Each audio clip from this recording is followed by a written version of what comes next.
My name is Evan Mercer, broadcasting from the shortwave room in the basement of the old WJRS building off Route 9, about 2 miles east of Kingston, New York.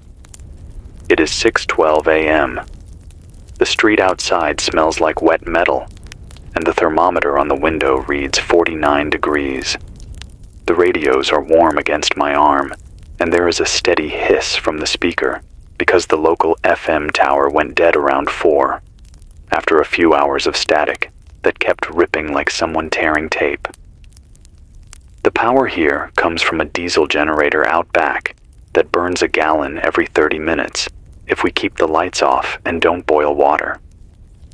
I am on 740 AM if you're close, and 7.235 megahertz on shortwave if you've got a wire in the trees.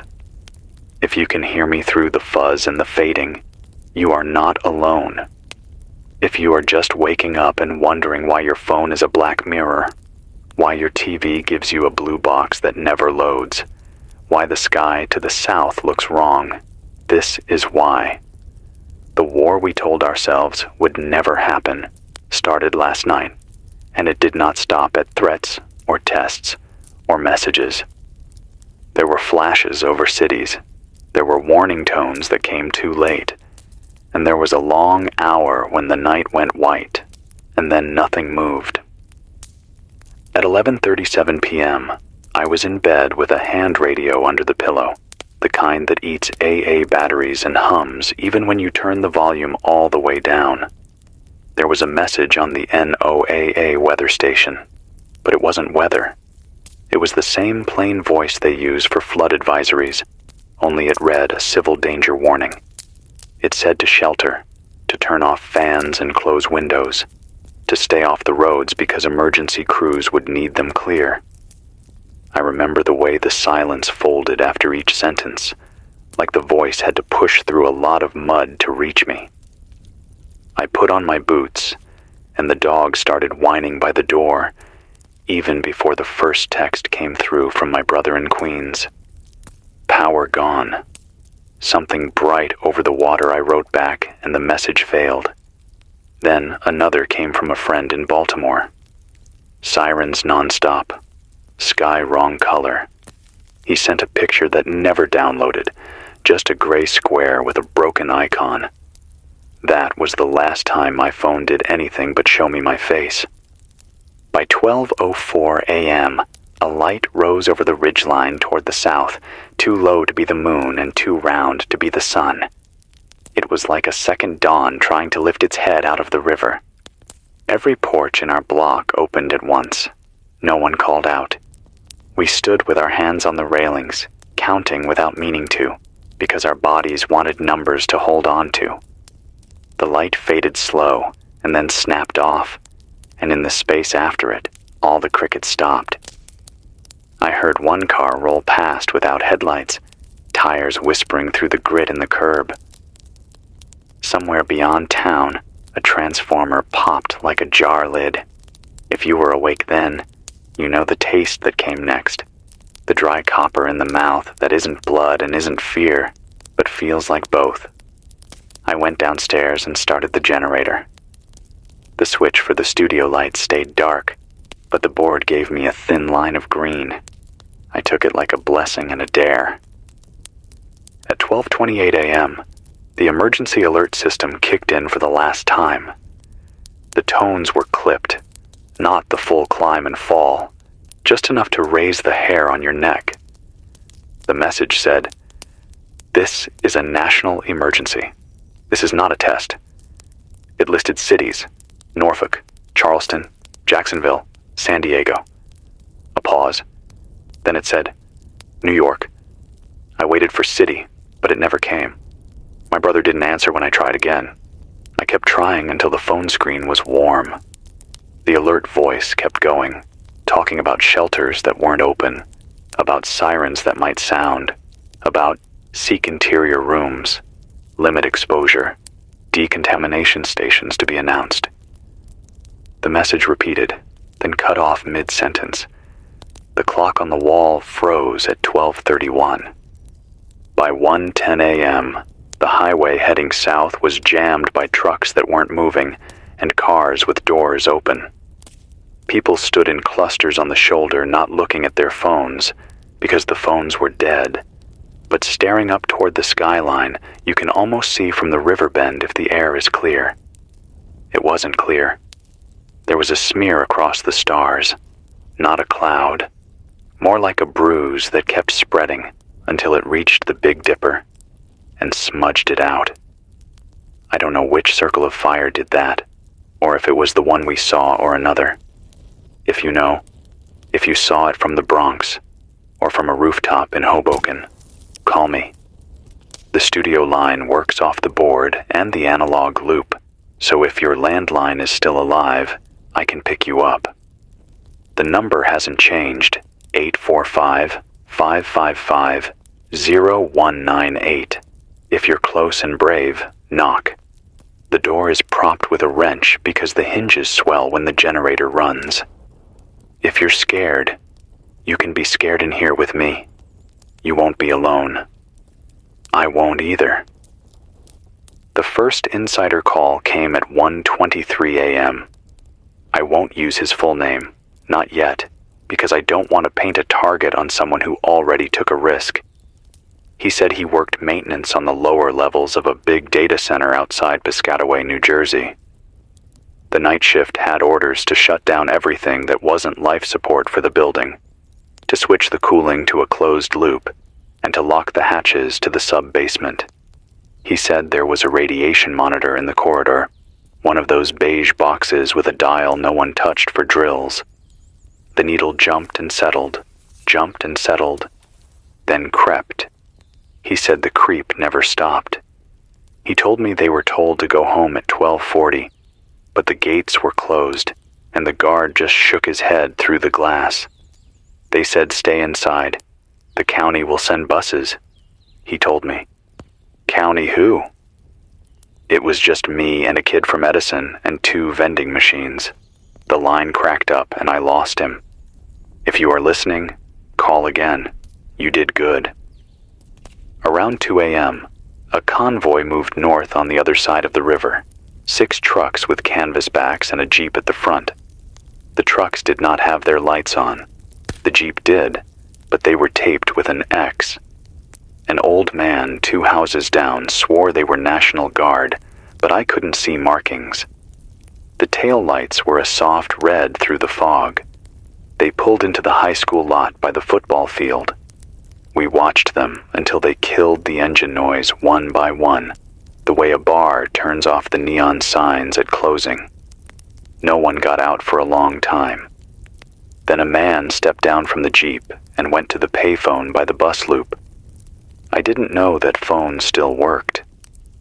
He talked for a minute, maybe 2, then went back to the Jeep and shut the door. The trucks idled another hour. If you're on one of those trucks, and you're hearing this on a field radio or a ranger with an AM band, I don't need to know your name. Just tell me what you've been told. You can use code names. You can cough once for yes and twice for no. I won't press. I just need to know if anyone up the chain has a plan beyond stay inside. A woman named Kay called at 2:19 from Scranton, Pennsylvania. Her landline rode the static like a drunk on a bad ferry, but I caught most of it. She said she had been listening to a talk station out of Boston right up until the moment the host said, in a voice that was flat and too careful, "I am being told to read this exactly as it is written." Then the station cut to music. Old crooner stuff, not the usual ads or news breaks, and the music looped. She left the radio on. At 1:02 a.m., it went to a steady tone and stayed there. She said the water in her pipes tasted like pennies. She said the neighbor's kid's nose wouldn't stop bleeding. She asked if she should take her family to Newark Park and rinse in the waterfall. I said no. I did not know if I was right, but every bone in me said no. I told her to fill the tub and cover it with a sheet. I told her to tape the vents and get in the center hallway. I told her to leave the radio on low and check on the kid every 20 minutes without letting him see her panic. She said, "Okay, thank you," in that slow voice people use when they are making a list while they talk. "Okay, if you can hear me, call back when the kid sleeps." At 3 a.m., I tried the New York State Alert frequency again, the one you can reach with a hand mic if you're lucky, and the repeater on the ridge hasn't burned. I used the call sign our station has for emergencies, the one on the laminated card that used to hang by the door. There was a burst of clicks, and then a voice that sounded like it was underwater. "State EOC," it said. "Identify." I gave the call sign twice. The voice asked for my location. I said, "Ulster County, town of Kingston, WJRS." After a long pause, the voice said, "Advise shelter in place. Advise no travel south past Poughkeepsie. Advise no outdoor exposure during precipitation." I asked if they could confirm anything about the city. The voice said, "All downstate medical centers on diversion." The word diversion did something to me. I almost dropped the mic. The voice said, "Repeat advice to boil water when possible." I said, "Power is intermittent." The voice did not answer. The line went white and then dry. I could pretend I am calm, that the cadence you hear is radio training and not fear. But I am not a war voice. I am a person who used to read school closings and the names of sponsors and the Friday night football score from Rhinebeck against Saugerties. I am a person who knows how to patch a loose wire with a bread twist and a prayer. At 3:27 a.m., I put my head down on the board and closed my eyes and saw the color of the light over the river.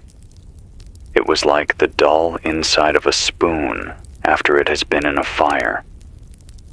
I thought of my brother eating pizza on a stoop after his late shift, his wrists always dark with oil from the shop because he never uses gloves, laughing at a joke he hasn't told yet. I thought of the last message that failed and how we say, "failed to send," like the phone is at fault, like we aren't. I let myself cry into my sleeve until the salt burned my lips, and then the phone rang, and I answered it like it was a rope. The caller was a man named Anthony in Bayonne. He was on a landline in the back of a deli, and he said his wife had taken the car west with the kids around midnight because the bridge looked packed but still moving. He stayed because the deli has a walk-in, and he thought he could keep it cold on a generator and trade meat for whatever people needed. He said the bridge wasn't moving now. He said there was a glow over Staten Island, like a storm that never came on radar. He'd stood on the roof and watched the Verrazzano look like it was lined with candles, where the cars were stuck and people had their dome lights on. He said the radio in his old Ford was still playing one station from New Brunswick that kept reading the same church addresses over and over, like they had a list they thought was still real. He asked if he should try to walk to the turnpike on-ramp and find a bus. I told him I didn't know. He said okay and set the phone down, and I could hear him breathing while he looked at the shelves, like he was counting the cans and trying to decide which meant later and which meant never. He came back and said, "Do you think the air is bad already?" I said, "I think it is worse where the glow is." He said, "Yeah," and we were quiet. And then he said he'd call when the sky changed. You don't need special clearance to share what you've seen. If you drove north on I-95 out of Wilmington, and the sky kept brightening behind you instead of fading, if you saw the tide on the Schuylkill run wrong, if you watched a news anchor turn to the side and drop her earpiece, and they cut the feed and rolled a sitcom, tell me. If your cousin in the Guard said the code word, "condition gray," before the line died, tell me.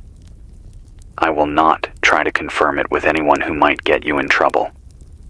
I will not say your name if you don't want me to. I just need to build a picture that is better than the dark."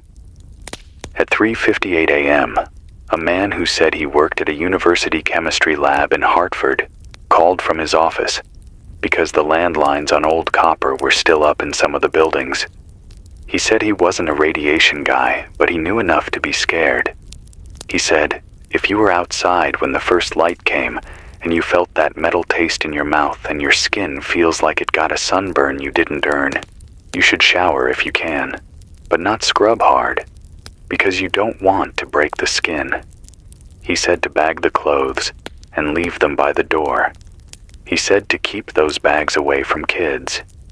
He said, if you still have power and can boil water, do it and let it cool. And if you can't, then let the water sit and pour off the top and leave the last bit where the grit settles. He said the word fallout very softly, and then said he was sorry for saying it. He said he didn't know if the wind would change because the weather radar was down and the models were offline. He said the last model he saw suggested the wind overnight was moving northeast. He said that did not mean there would be nothing west. He said the word plume and then stopped and said he was not the person to say more. He asked me to tell people not to be brave, to be boring. He asked me to say it that way. Be boring. So I am saying it. Be boring. Close the door. Tape the cracks. Eat the soup that is old, but not old. Pick one room and make it home for a while. At 4:20 a.m., the generator stuttered like it had swallowed a stone. I went out with a flashlight and a towel over my mouth because the air had that hot penny smell again, heavier than before. The sound you hear behind my voice now is the generator struggling and my hand on the choke. I poured the last can into the tank, and I made a note on the wall with a Sharpie. We have 4 more cans in the closet if the landlord didn't take them for his truck. If you have diesel and you are close and you don't mind sharing, the back door is the one with the crooked step. If you are old or sick or scared and you just want to sit where the radio lives, knock and I will let you in, and we will be quiet together until the noise in our heads calms a little. At 4:37 a.m., a woman from Albany named Rita called. She said she had the scanner app on her phone until the phone died, and before it died, she heard fire units talking to each other on fireground channels without dispatch. Like the center was gone. They were using car to car and saying street names from memory. She said one of them called Signal 30 3 times for a block she knew. Then nobody answered. She said her husband used to drive a bus that route, and she kept looking at the door like he would walk through it with his reflective jacket on and complain about his feet. She said the kitchen clock ticked like a drum. She asked if she should take down the bird feeder. I did not know why that question made me want to hold my breath, but it did. I told her yes. Bring it in, empty it in the trash, wash her hands, rinse her eyes if they itch. She said okay and thanked me like I had done something harder than say the simple things out loud. Rita, if you get light around the curtains, pull them tight. If you can smell smoke that isn't from a fire you can see, put a wet towel at the base of the door. At 5:05 a.m., there was a brief voice on 5.330 megahertz, the old military channel you can sometimes catch when the bands are right. The voice was clipped and calm, and not from here. It said, call signs, then the phrase, execute posture 3, then something about bridge heads and rail corridors, and then the sound fell off in a way that felt like stepping into a hole you didn't see.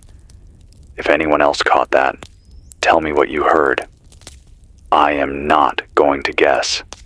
I am not going to tell you the calm voice means calm plans. I am just going to put it on the table. At 5:18 a.m., I tried the city again from my end, because grief does not ever learn, and keeps throwing itself against the locked door anyway. I called my brother's name out loud in a room that smells like dust and diesel. No one answered but the radio, which will talk back to you if you listen long enough. I took his last text and wrote it on the whiteboard above the board.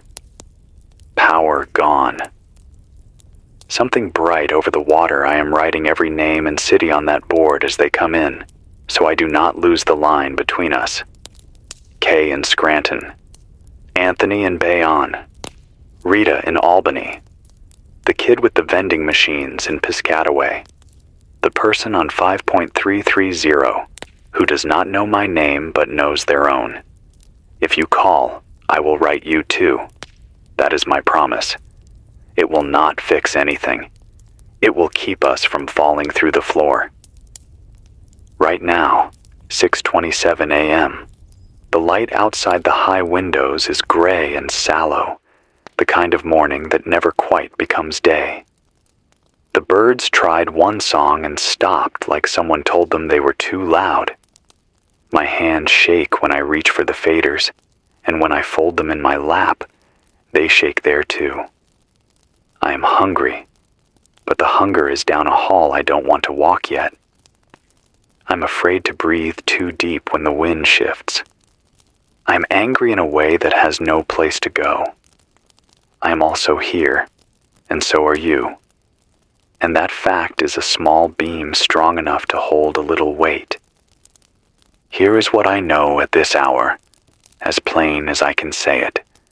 There were blasts, more than one, in more than one place. The grid is hurt in ways we are not going to repair this week or next. The alerts you heard were real, but the help they promised is still trying to stand up, and it might not stand for a while. The air is not the same as it was yesterday. Water from deep pipes may still be clean, but not everywhere, and not for long if the pumps stop. Shelters that exist on paper might not exist on streets. Your neighbors do. You do. Do not go outside unless you must. Do not drive toward the glow because you think you left something behind that only you can carry. Do the boring thing. Close the door. Seal the seam. Count the cans.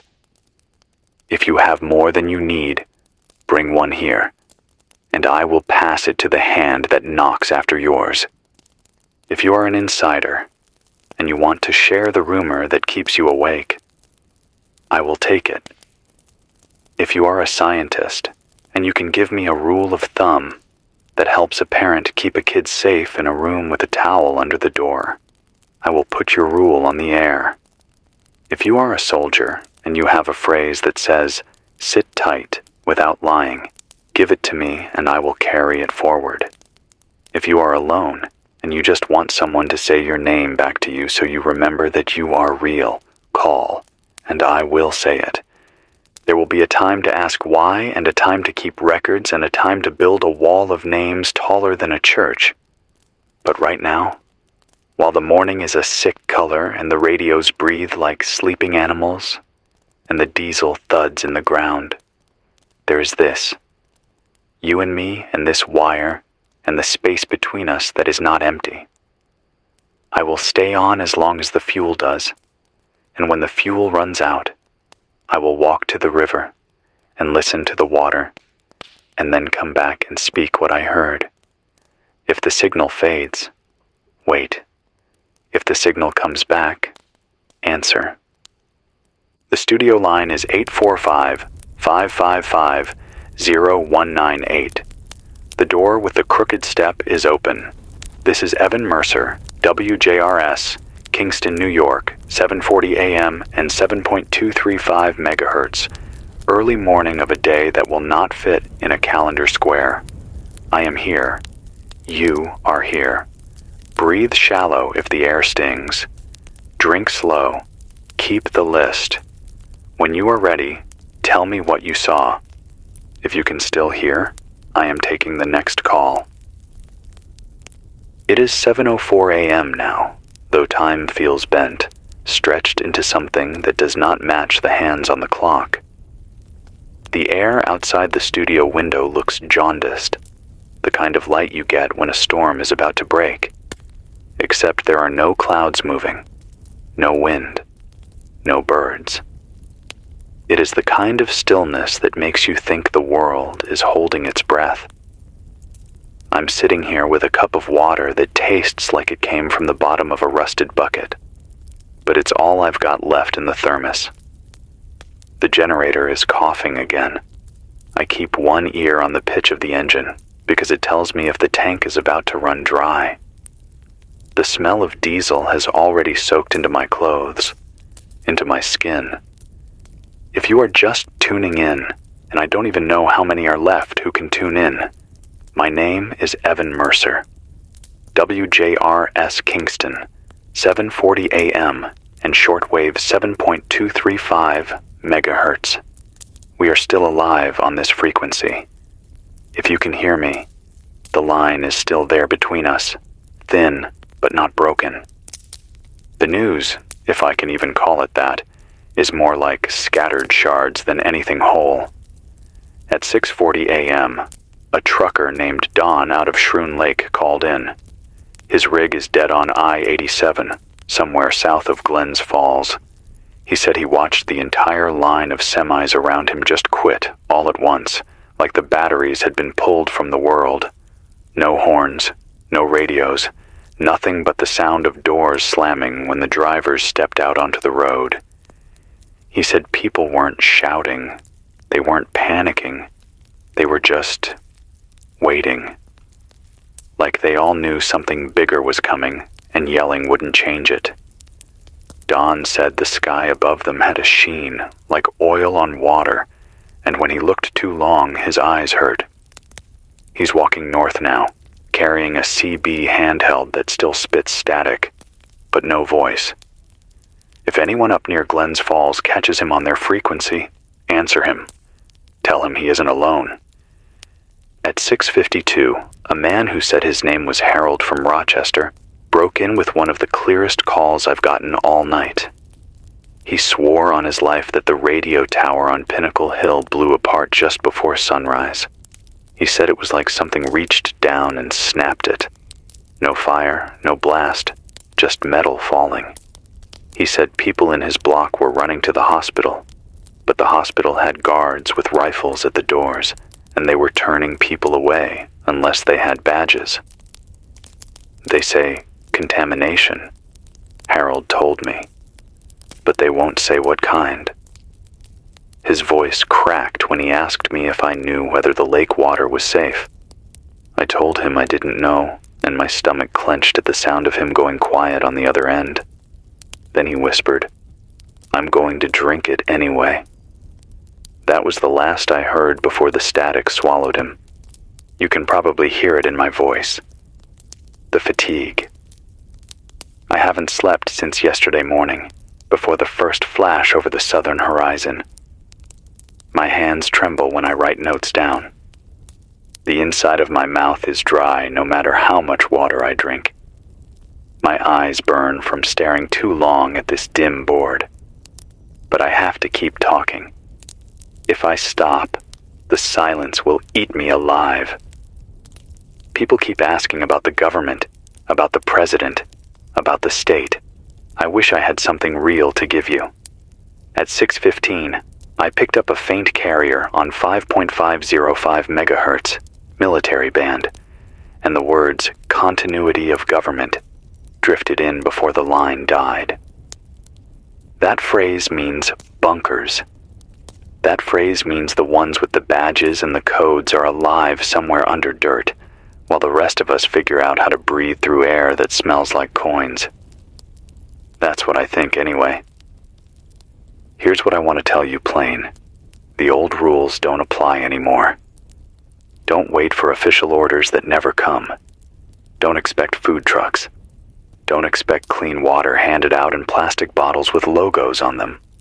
We are past that. Tape your vents. Stay off the streets if the wind shifts and your skin starts to tingle. Don't let your kids play near puddles. If you've got iodine tablets, take them. If you don't, eat anything with seaweed, kelp, or iodized salt. It's not a cure, but it's better than nothing. The board is lighting again. Someone else is on the line. I'll take it. This is Evan Mercer, WJRS, still on the air. Whoever you are, wherever you are, you're not alone. It's 7:42 a.m. now. The first week daylight has slipped across the Hudson, but it doesn't feel like morning. The air outside looks thicker, like it's holding weight. There's no birdsong, no bark of dogs, no clatter of garbage trucks on their morning rounds. Just stillness, with that faint metallic bite that sits in the back of your throat and makes you want to spit every few minutes. The call that just came through was from a woman named Teresa in Newark. She said she had her landline still working because it was buried deep in old copper lines. Her voice was trembling so badly, it took her a minute before the words came out. She said she watched men in hazmat suits roll up to her block around dawn. They didn't knock. They didn't shout orders. They just taped off the end of the street with a red rope and stood there with rifles. No one told her what it meant. She asked me if she should run. I didn't know what to tell her.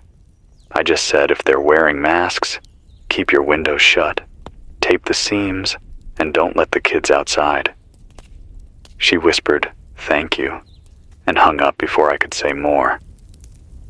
At 7:10, I heard another faint signal on the shortwave, maybe 100 miles away. It was clipped. Urgent. I only caught fragments. Level 4. Containment breach. Mobile units ordered to hold perimeter. It broke up right after that. If anyone else heard that phrase, containment breach, I want you to call in. Because if they're using that language, it means this isn't just fallout. It means they're fighting something they don't want spreading. I've been thinking about what my father used to tell me about sirens. He lived through 3 Mile Island as a boy. He said the scariest part wasn't the sirens themselves, it was when they stopped. When they cut out mid-wail, like someone pulled the cord. He said silence is what kills you, not noise. And that's what it feels like now. Silent skies, silent phones, silent officials. At 7:25, another call patched through. A man named Lewis from Allentown, Pennsylvania. His words were shaking with anger.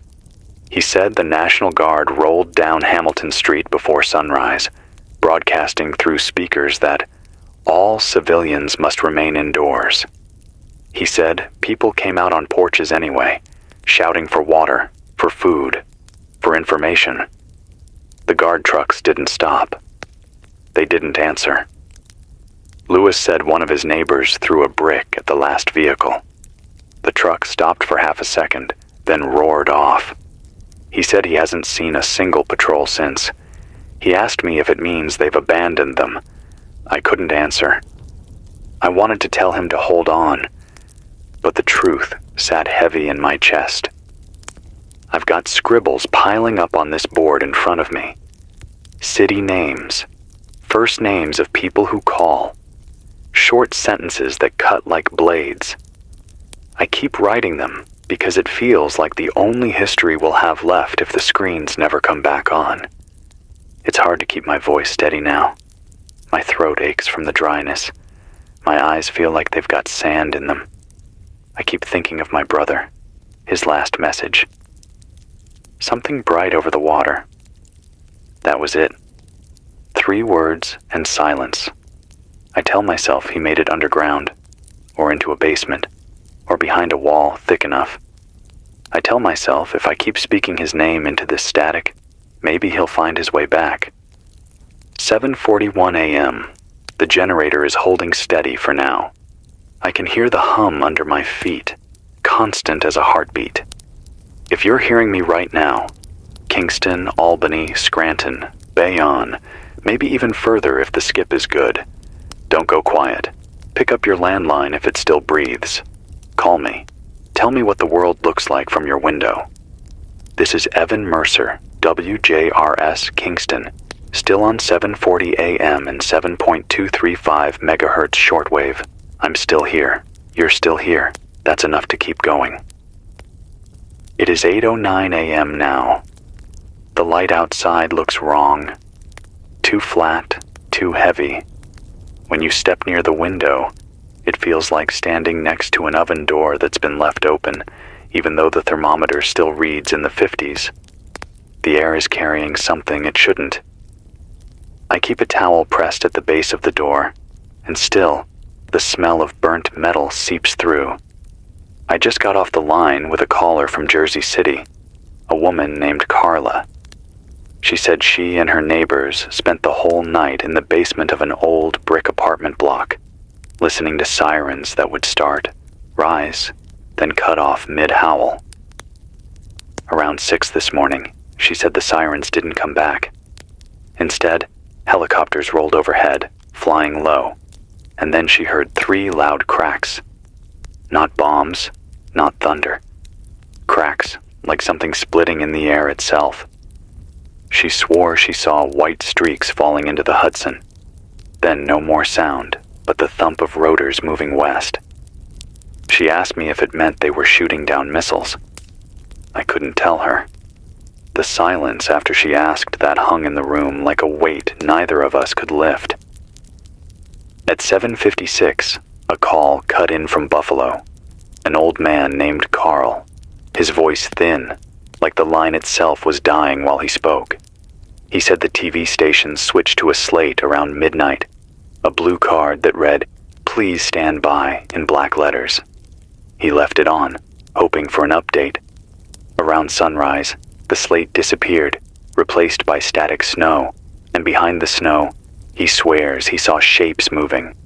Not people, not anchors, but dark blotches flickering across the screen. He said it looked like the static itself was alive. He asked me if radiation can make a picture tube act like that. I don't know. I just told him to unplug it, save his power, and stay in the room farthest from the walls. Something came through the shortwave at 8:03 that made my hands cold. A male voice, speaking clipped English with a heavy accent. The words were clear, even through the static. Post-strike conditions verified. Multiple metropolitan areas rendered silent. Proceed to secondary objectives. Then the line snapped dead. No call sign, no origin. Just that message dropped into the dark. I know you've been waiting for real answers, for something from the top, but I've been dialing every federal frequency since dawn, and nothing comes back. No FEMA, no CDC, no National Weather Service bulletins, just empty bands. That tells me one of two things. Either they're gone, or they're so deep underground, they can't reach the surface anymore. I have to admit something to you. I'm tired in a way that sleep won't fix. My chest feels heavy, not from smoke, not from sickness, but from the truth clawing at me, that we've slipped past the point of rescue. The shelves at the corner store are already bare.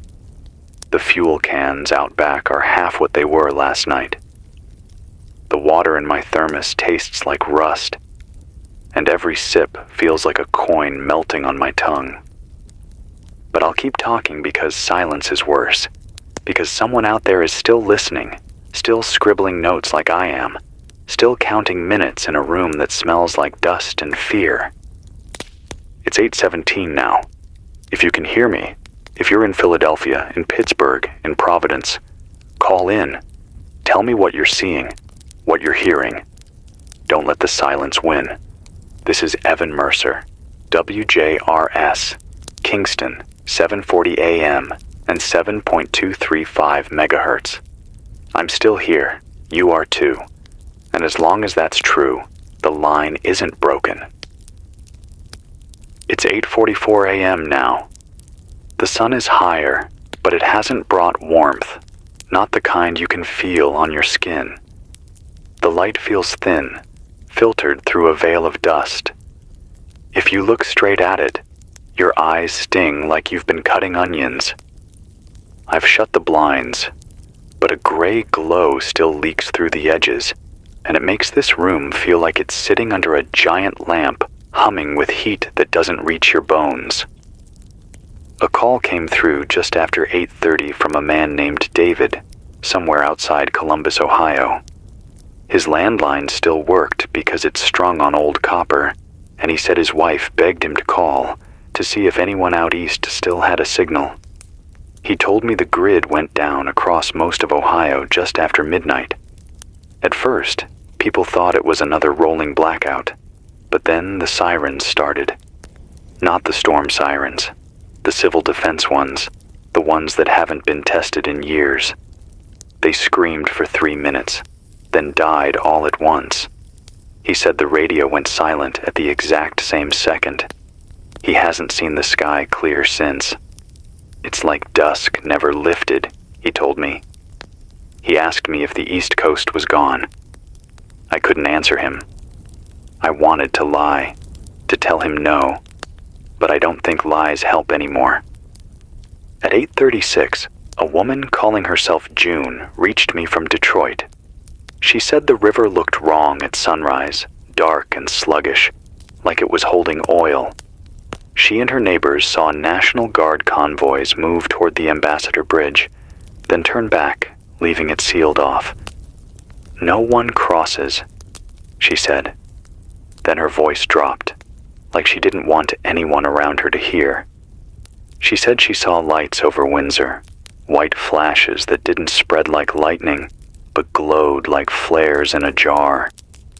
She asked if Canada was hit too. I told her the truth. I don't know. I haven't heard a single Canadian station since midnight. The lines are patchy, but every time one rings, it feels like a rope pulled tight in the dark. A kid, maybe 16, called from somewhere near Harrisburg. He said his name was Eric. His voice shook, but he didn't cry. He said his dad left around 2 a.m. to try to find gas at the highway pumps. He hasn't come back. The boy said he has 2 younger sisters in the basement with him, and no water left, just a few cans of soda. He asked me if soda is safe to drink after fallout. I told him yes. It's sealed. It's safer than the water. His breath caught, like that was the first bit of hope he'd had all night. Before the line cut, I told him to keep the windows shut, keep his sisters close, and to write down what he sees, even if no one reads it for years. "It'll matter someday," I told him. He whispered, "Okay." That was the last word. I can feel myself unraveling around the edges. My head is buzzing, like the silence outside is pressing against my skull. I've been talking for nearly 10 hours straight, and every minute feels heavier than the last.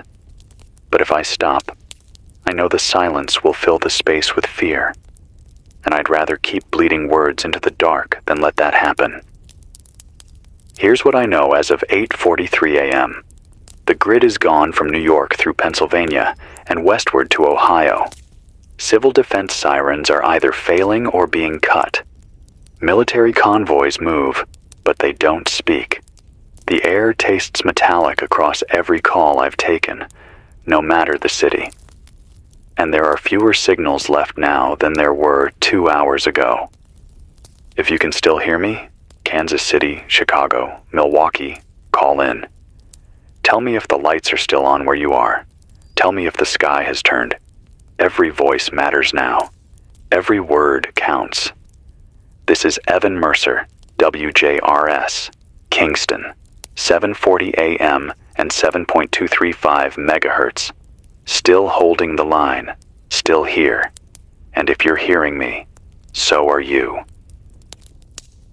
It's 9:16 a.m. now. The generator has settled into a steady growl, though every few minutes it hiccups, and my heart skips with it. I'm sitting in the half-light of this studio, the blinds drawn tight, a towel under the door, and a stack of notes piling on the desk. The smell of diesel and dust is clinging to everything. My hands, my clothes, the air I breathe. I keep wiping sweat from my face, though it's not hot in here. It's just heavy. The kind of heaviness that presses down on your chest, makes every breath a little shorter than it should be. The calls coming in now are harder. They aren't just confusion anymore. They're fear that's boiling over. At 8:58, I spoke to a woman named Gloria from Philadelphia. Her line was faint, almost drowned by static, but her words cut through. She said sometime around 7:30, trucks with mounted speakers rolled through her neighborhood near North Broad. A voice kept repeating, "This is a federal order. Remain in your homes. Looting will be met with force." She said people came out on the steps anyway, shouting back, demanding water, demanding answers. And then the trucks didn't just drive off. They stopped. Soldiers got down. Gloria said she watched one raise his rifle and fire into the air, and the crowd scattered, but not everyone made it inside. She was crying when she said it. They shot a man who was only yelling. Her voice broke then, and the line cut. 9:05. Another caller, this one from Trenton, a man who didn't give his name. He said the grocery stores had already been stripped bare by dawn.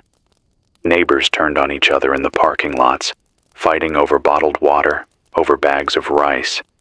He said police cruisers rolled up with lights flashing, but instead of calming things down, the officers told everyone that martial law is in effect. No explanation, just those words. Martial law. He said no one knows what that means anymore. No one trusts that it means protection. And just 10 minutes ago at 9:06, a young woman called from outside Pittsburgh. Her voice shook the whole time. She said the emergency broadcasts on her TV weren't coming from local stations anymore. They were relays from some central feed, showing a single seal on the screen, with a voice repeating, "Shelter in place. Do not travel. Stay off all highways." She said she tried to leave anyway, with her brother, to head north toward Erie. But at the on-ramp, they found military vehicles parked across the lanes, soldiers standing shoulder to shoulder. They were turning everyone back. No explanation. Just rifles pointed at the pavement and orders to go home. She said she doesn't know where home even means anymore. The truth is, I don't either. My home was this town, these streets, these people. But when the air smells wrong, when the sky has turned the color of old bruises, when you know the power grid isn't coming back tomorrow or the next day, what does home even mean? I keep dialing frequencies in between these calls. The NOAA bands are dead. The FEMA feed is silent. But twice in the last hour, I've heard faint signals on 4.995 megahertz, military chatter. It's clipped, coded, but one phrase keeps repeating. Condition black. Condition black. I don't know what it means, but it's not a phrase you use when things are under control. It's 9:18 now. If you're hearing me, if you're in Baltimore, in DC, in Richmond, I want to know what it looks like. Has the martial law order reached you? Are the soldiers outside your doors, or have they pulled back? Call me. Tell me. Even if it's just a whisper, I'll take it. This is Evan Mercer, WJRS, Kingston, 740 AM and 7.235 megahertz. The line's still alive. I'm still here. And so are you. It's 9:51 AM now. I can feel the strain in my voice. A roughness that wasn't there last night. My throat is raw from breathing this thick air and talking into this mic for so many hours. The pen in my hand keeps slipping because my palms won't stop sweating, but I keep writing. I need the record. If nothing else survives, maybe this will. The calls are painting a picture now, not scattered pieces anymore, but a line running across the whole country. Cities are emptying. Highways are turning into graveyards. At 9:27, a man named Kyle called from the outskirts of Newark. He said he tried to drive west with his family before dawn. They got as far as the Garden State Parkway, but every mile was clogged with cars that had just stopped. Not crashed, not burned, just dead in the lanes, doors open, people standing in the road. He said he saw families pushing carts and strollers, carrying what they could. He said he left the car too, started walking with his wife and kids, but the air grew heavy with that metallic taste. His youngest started coughing, and they turned back. He said he doesn't know if they'll try again or just stay inside until the food runs out. He kept repeating that the road is gone. The road is gone. The road is gone. At 9:36, I picked up a woman named Denise, calling from the west side of Baltimore. She said the whole block tried to leave together. 5 cars lined up bumper to bumper, thinking they'd make it up I-83 toward Pennsylvania. She said they only made it 5 miles before hitting a barricade. Military vehicles across the lanes, soldiers waving them back. When the families refused to turn, one of the soldiers fired into the hood of the lead car. The engine smoked, the kids screamed, and everyone turned around. Denise said she felt trapped in a cage. We can't leave. We can't stay. That's what she told me. At 9:42, another caller, a trucker named Pete, said he was somewhere in Indiana. He'd been on I-70 all night, trying to outrun the collapse. He said by dawn, the interstate was nothing but a line of frozen semis, like a convoy had stopped mid-roll. He swore he saw people walking between the trucks, pulling blankets over the windows, turning the cabs into shelters. He said when he passed, some of them looked at him with hollow eyes, like they were already gone. He asked me if he should stay on the move or stop. I couldn't answer. He hung up before I could try. The picture is clear. People are abandoning the cities. Not because they want to, but because they're being forced to. And the highways, the arteries of this country, they're clogged, seized up, rotting in place before our eyes. I keep thinking about my brother, about how he must have tried the same thing last night, maybe crossed a bridge, maybe hit one of those barricades. Maybe he's still on the road, standing between cars, listening for voices on a dead radio. I write his name on the board again, just to keep it alive. 9:50 a.m. The generator's holding for now, but the fuel gauge is down to 2 cans left. That's maybe 12 hours if I ration, maybe less if it runs rough. I'll keep it going until the very last drop, because silence isn't an option. If you're hearing this, from the back roads, from a stalled highway, from a farmhouse in the hills, call me. Tell me where you are. Tell me if there's still a place to run that isn't sealed off, still a patch of sky that isn't bruised. This is Evan Mercer, WJRS, Kingston, 740 AM and 7.235 megahertz. The roads may be gone, but the line isn't. Not yet. It's 10:27 a.m. now. The light through the blinds has shifted again, gone from gray to something that feels like the color of ash. The air is heavier, pressing on my chest every time I breathe in. I've been here so long that the hum of the generator has become like my pulse, steady, fragile, and terrifying when it skips. The pattern's clear now. The cities are bleeding out into the countryside, and the small towns that once looked like havens, they're either slamming their doors shut or falling apart under the weight of strangers pouring in. At 10:03, I spoke to a caller from near Poughkeepsie, a man named Andrew. He said his town had barricaded the main road before sunrise. Locals dragged school buses across the intersection, parked tractors sideways, stacked hay bales like walls. They're turning away anyone who doesn't belong. He said he watched a family from Yonkers try to plead their way through. A woman with 3 kids in the back of a minivan, waving cans of baby formula like tickets. The townsfolk shook their heads and told them to turn back. When the family wouldn't move, someone fired a shotgun into the air. Andrew said the sound rang off the silos, and the family finally reversed, van wobbling as they disappeared. His voice cracked when he said, "That'll be us tomorrow, if we run out."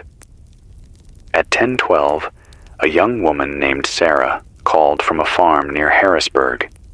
She said she and her neighbors tried to open their barn to give shelter to people fleeing the highway, but by dawn, there were too many.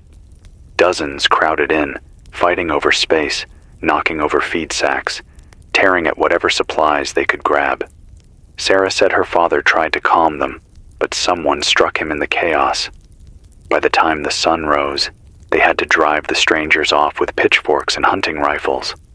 Her voice dropped low, barely above a whisper, when she told me, "They took all the feed. Even the water trough's gone." She asked me how long animals can survive without clean feed, without clean water. I didn't have the heart to tell her not long.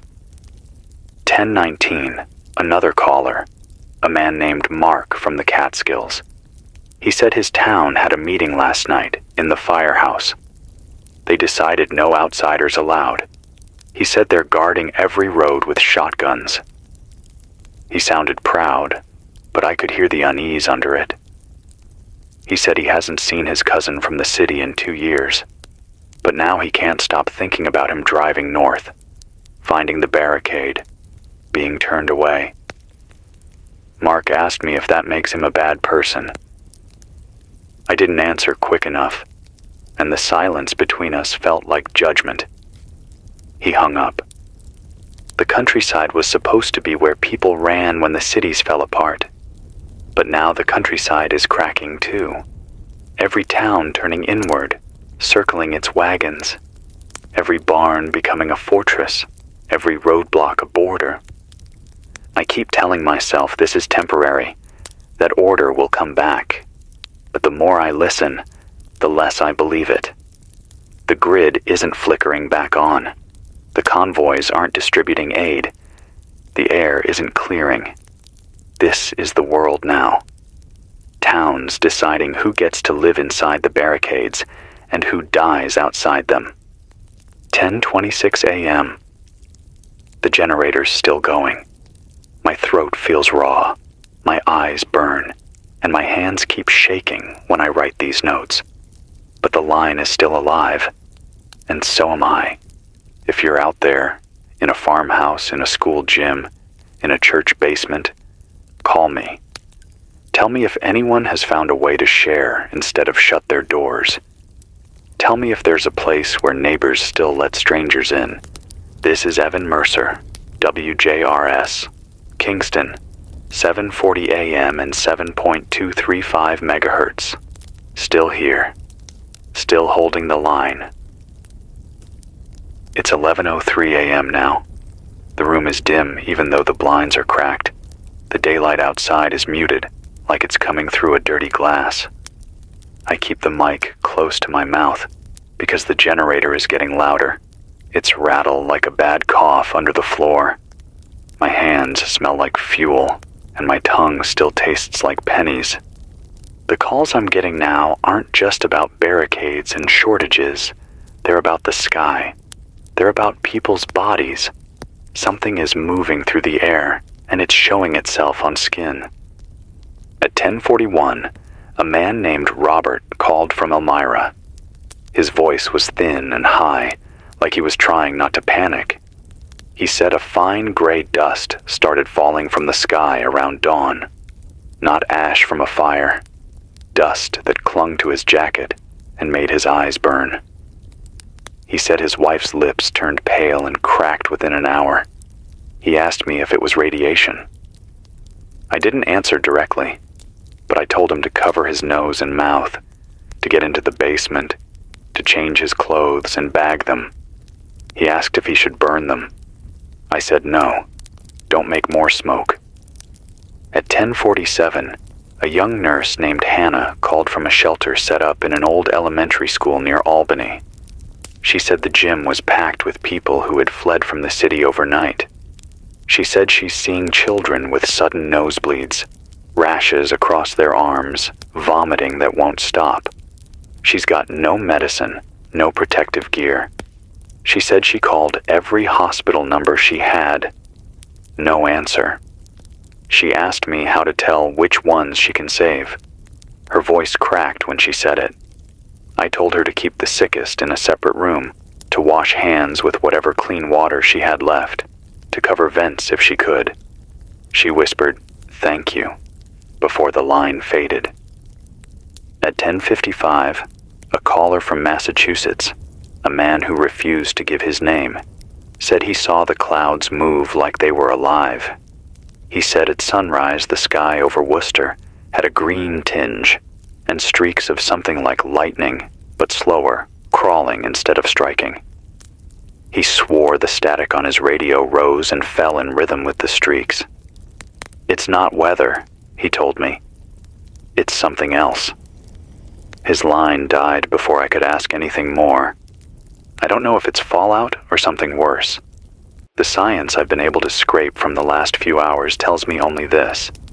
If your mouth tastes metallic, if your skin burns where dust settles, you need to get inside. Seal everything. Bag your clothes. Cover your hair. Do not go out for food unless it's life or death. I'm starting to feel it myself. My eyes burning, my throat raw in a way that water doesn't help. My hands are trembling on the board. It could be exhaustion. It could be the same dust working its way in. I'm writing every name on the board in thick black marker. Robert in Elmira, Hannah in the school gym near Albany, the man in Massachusetts who saw the sky crawl. They're all up there now, next to Kay in Scranton, Anthony in Bayonne, Rita in Albany. The board is almost full.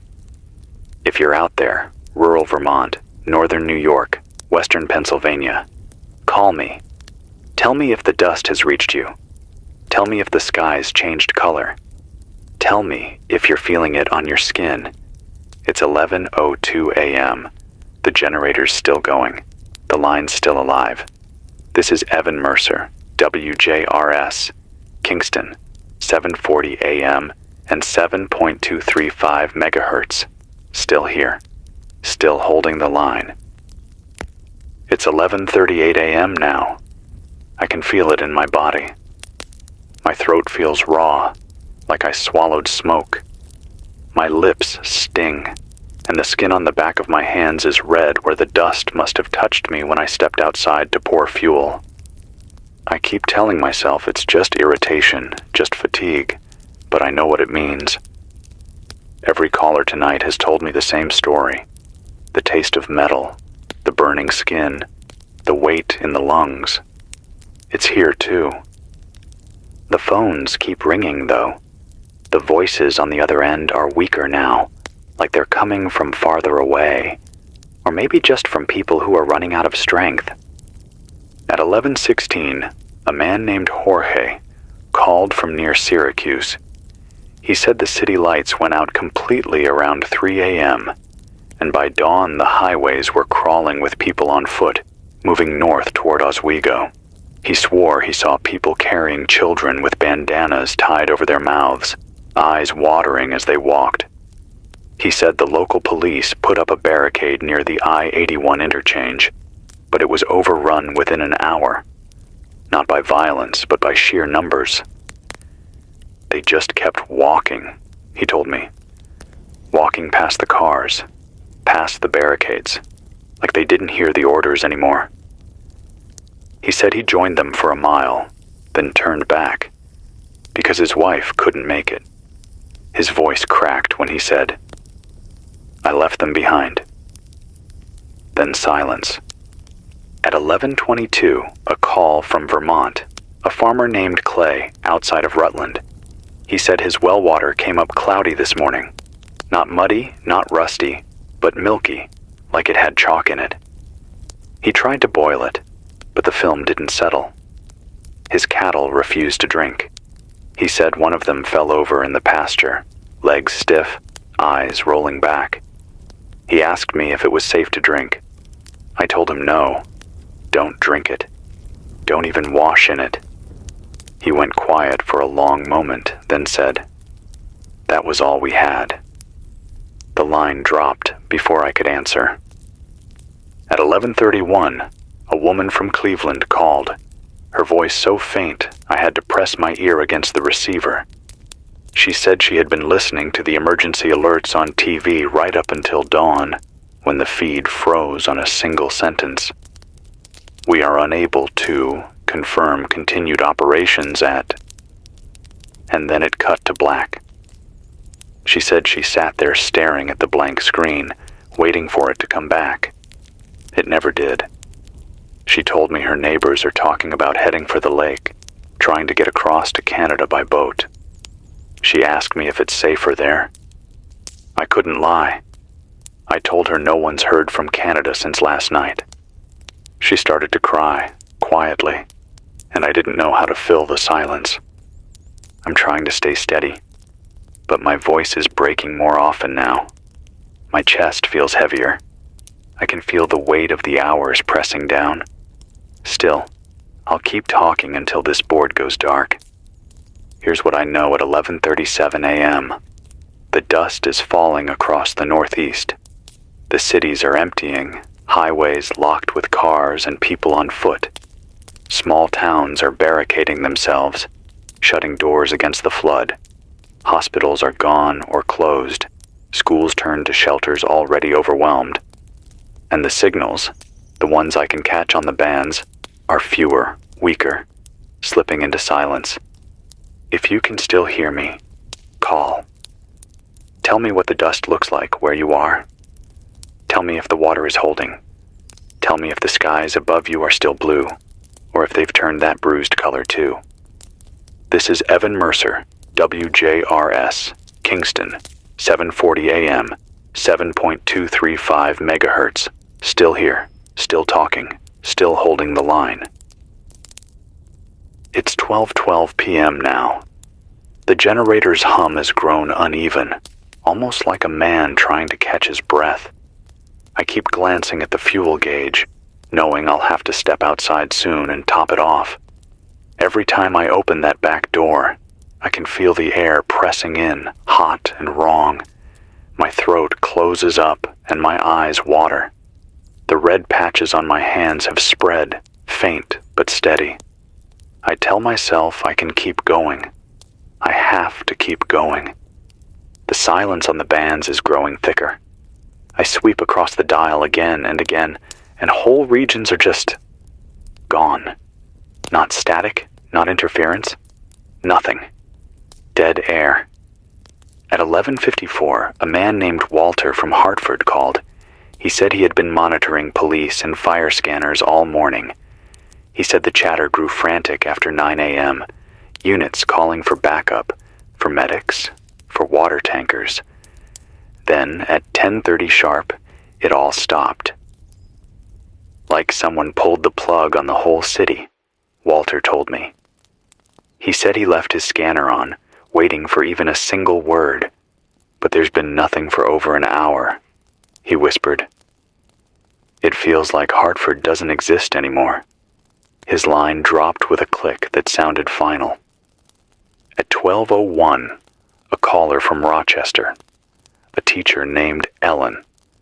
She said she had 60 people in the basement of her school, families from the neighborhood. They had been listening to a local AM station all night, one of the few still broadcasting. Then, around 11:40, the signal cut mid-sentence. The host had been reading a list of shelter locations, and halfway through the word community, the signal dissolved. Ellen tried every other local frequency. Nothing. "It's like the city went dark all at once," she said. "No radio, no police, no sirens." She asked me if I thought it meant everyone there was dead. I told her not to believe silence means death. Sometimes it just means they can't reach you. I don't know if that's true, but I needed her to hear it. At 12:08, a faint, broken call from someone near Buffalo. He wouldn't give his name. He said he works in a hospital, said they lost backup power this morning and the generators wouldn't restart. He said the ICU went quiet, one monitor at a time. His voice was dull, stripped of all emotion when he said, "We carried the bodies outside because the smell was too much." Then he whispered, "No one came to help us. No one's coming." The line was swallowed by static. I keep hearing that same pattern. Places going quiet, one by one. Hartford, Rochester, parts of Buffalo. Each time a signal dies, the map in my head grows darker. It's hard not to think about Kingston, about this very room, about how easy it would be for the line to snap here too. The silence waits just beyond this microphone, and when the generator coughs, I can hear it leaning in. I'm still writing the names on the board, but now I'm also writing the silences. Hartford, Rochester, Buffalo. They're up there, marked in black. Whole cities turned into question marks. 12:11 p.m. If you can still hear me, if your radio still picks up this voice, call. Tell me your town still breathes. Tell me the silence hasn't taken it yet.